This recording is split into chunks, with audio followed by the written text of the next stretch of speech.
Goeiedag, ek groet jou in die kosbare naam van Jesus Christus. Helen Keller, 'n bekende Amerikaanse skrywer, wat blind en doof gebore is een keer gevra of daar enigiets erger is as om blind gebore te word. Haar antwoord was, ja, om te kan sien, maar om geen visie vir jou lewe te hê nie. Hoekom sê die Bybel, is visie so belangrik vir jou lewe? Want Spreuke 29 vers 18 in die King James Version sê, where there is no vision, the people perish. Ander redes, waarom het noodsaaklik is om 'n duidelike visie van God se doel vir jou lewe te hê, is, eerstens, want sonder God se visie vir jou lewe, sal jy besluitloos wees.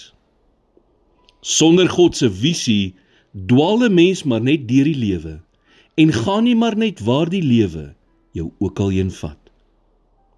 Tweedens, want sonder God se visie vir jou lewe, mors jy tyd en mis jy geleenthede. Dan maak jy nie die meeste van die lewe wat God aan jou gegee het nie.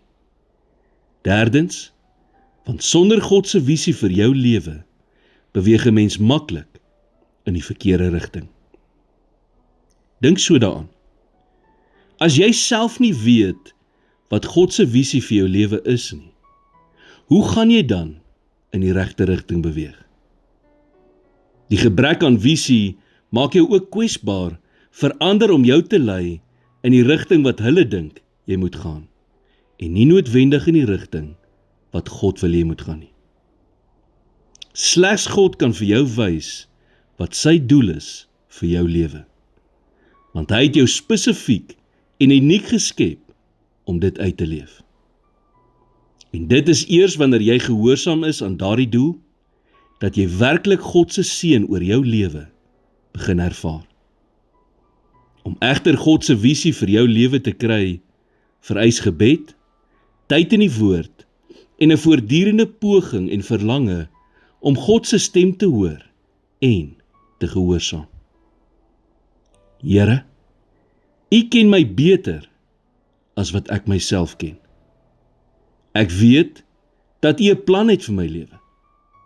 Kom wys my die rigting waarin U wil hê ek moet gaan en help my dat my eie begeertes my nie sal blind maak vir dit wat U in en deur my lewe wil doen nie. In Jesus naam bid ek dit. Amen.